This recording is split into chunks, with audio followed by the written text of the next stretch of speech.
Бирок ушул сөзүңүзгө аралашып мына мисалы үчүн азыркы парламенттин табияты жөнүндө бир топ эле ойлор айтылып атат. Эми алардын деңгээли тиги булар жөнүндө сөздү узартпайын. Болгону бул жерде айтып атпайсызбы, өз учурунда айтыш керек болчу. Атамбаев өз учурун көкүлөткөн деп. Чындыгында айрым чиновниктер, ошол эле депутаттар, орусча айтканда кораблянын абалы болгон учурлар көп эле болду да, чындыгындачы. Бирок ошол учурда айтканга мүмкүн эмес болчу. Эмнеге? Колу бутубузду байлайт болчу, минтет болчу деген учурларды депутаттар өздөрү айткан учурлар болот. Эми колу бутун байласа эле ошол жака байланып кете берген болсо, жоопкерчиликке тартат болчу. Мен ушунча жыл жашасам, ошонун мынчасын түрмөдө чиригим келбейт дегендер. Кечирип койгула. Алар мен 25 жылдан бери саясатта жүрөм. Мен эмне болсо да түз өзүмдүн пикиримди айтам. Коркосуңбу? Келбе саясатка. Бар да базардагы жумушуңду аткара бер. Эмне кыласың? Келип элдин өкүлүмүн деп, эгер сенин коркуп жанагы кийин айтышты го, эгерде Жээнбеков бизди колдобогула десе, колдобойт элек да, колдо деди өкмөттүн 1 жылдык отчетун колдоп бердик дешип атпайбы? Кечээ эле ушулар айтышпадыбы? Колу бутубузду бурап, Атамбаев ушуну кабыл алып бергиле дегенден алып бергенбиз деп. Бүгүнкү күндө Атамбаев ошонун баарын жалгыз жасаган жок да. Мен кечээ айтып атам. Соттолуп аткан кимде? Соттогондор кимдер? Күнөө артып аткандар кимдер да? Күнөөлүү кимдер? Чогуу эмеспи? Бир казанада кайнап атпадыңар беле?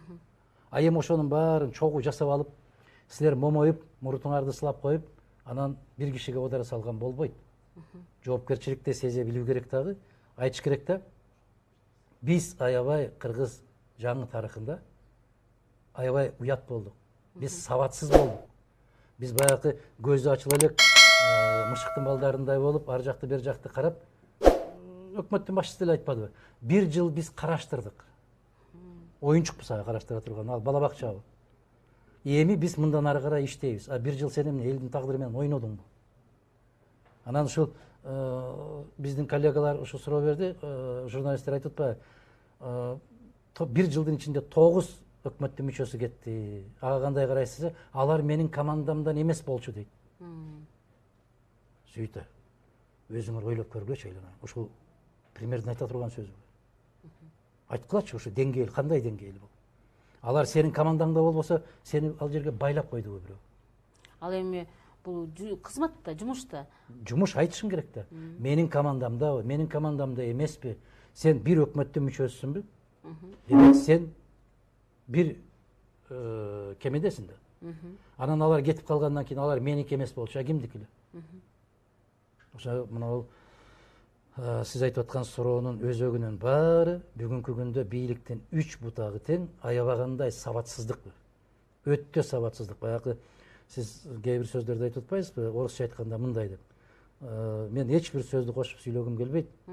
Бирок өтө майдаланып кеттик биз. Аябагандай майдаландык. Райондун акимдеринен баштап, айыл өкмөттүн жетекчилеринен баштап, өлкө жетекчисине чейин өтө майда, өтө сабатсыз, мындай бир сүйлөгөндү билбеген, ички тышкы саясаттан кабары жок, дүйнөлүк экономикалык процесстерден кабары жок, келип эле колун кысып, 2 жолу аркасынан таптап койсо чалкалап түшүп калмай эси болуп. Бул өксүктүк оорудан арылбаган, кокустан келип калган, баягы кандай деп айтсам бир сөздүн мындай бир кадырын кетирбестен туруп айткым келет. Бирок андай жумшак сөз жок да. Анан тарс этип, маңдайына тарс этип айтканга туура келип калат да. Мындай өтө сабатсыздык да бул. Анан айтсаңыз, мисалы үчүн ошол эле баягы сиз жоопкерчиликтин төрагалыгынан кеткенде маселе ошол же жаңгактанышынын баарын жасалган деген арты менен анан сиз кызматтан кетпедиңиз беле төрагалыктан туурабы? Мына көрдүңөрбү, журналист болуп туруп силер дагы чындыкты билбейсиңер. Эмнеге? Биздин кайгыбыз ушул. Биз энергетиканы менчиктештирүүгө каршы чыккандык боюнча кеткен Мадумаров. Жок. Ал шылтоо болуп калган. Мен ошол учурда журналист болуп чагылдым. Журналист, ошону айтып атам. Ал шылтоо болуп калган. Ал шылтоону ошол мезгилдеги президенттин администрация жетекчиси өтө куу жигит. Артынан жаман айткым келбейт. Аллах баардык күнөөлөрүн кечирген болсун. Ошол баягы Ак Жол партиясы менен биргеликте ошол куйтулукка барышкан. Бул демилгени ошол Ак Жолдун ишенген жигити көтөргөн. Менин бир орун басарым. Мына ошолордун адамгерчилиги ушунда турат да. Биз көтөрдүк эле. Бул демилге Мадумаровго таандык эмес. Бул демилгени мен көтөрдүм эле деп айта албайт да. Мына 3 орун басарымдын көзү тирүү. Үчөө тең дың деп бир ооз айта албайт. Кайгыбыз ушул. Маселени ошо жыйында сиз көтөрүп, сиз айтып, биз ошондой чагылдырганбыз да. Чагылдырасыңар, силер себеп Биз эми сиздердин ички балким кандайдыр бир сүйлөшүүлөрүңөрдү билбей калгандырбыз. Ал мыкты маселе. Биринчиден, экинчиден ошол парламенттин юбилейине карата залды оңдошубуз керек эле. Бул бир. Бадымаровдун кабинети жөнүндө эмес ал. Зал. А мен ошол сызып берген сызык боюнча азыр ак үйдө жасашып алып отурушат го. Бирөө сөз кылды аны. Кийин депутат Масалиев суроо берди го айыл чарба министрине. Мына ушул маселе боюнча бизде тополоң чыкты эле. Ошол баягы жерде кулап калган токой кайда кетти десе, чирип кетти деп жооп бербеди. Анан эмне үчүн бул жагын албайсыңар? Айтып атпаймынбы? Куйтулуктун чеги болуш керек да. Эми азыр ошол жигитти Кыргыздын накта элиталары деген бир түрмөккө чыгарып киргизип коюптур да. Эки президенттин аябагандай туура эмес жолго түшүүсүнө чоң салым кошкон азаматтар ошолор. Тарыхты бурмалабаш керек.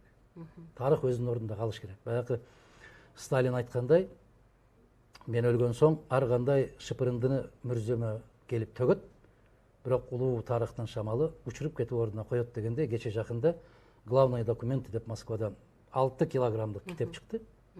Бүт документтер түп нускасында деген.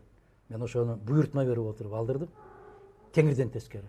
Бүгүнкү күнгө чейинки айтылган маселелердин баардыгы теңирден тескери. Баягы атылып кеткен, Сталин аткан дегендердин баардыгынын тизмесине Сталин каршымын деп кол койгон жерлери чыгып атат. Түшүндүңүзбү? Ошондуктан баш айлантма. Кыргызстанда бийлигиң дагы баш айлантма, массалык маалымат каражаттарың дагы кожоюнуна жараша да, кожоюнга кандай маалымат ыңгайлуу, ошого жараша маалыматты таратышат.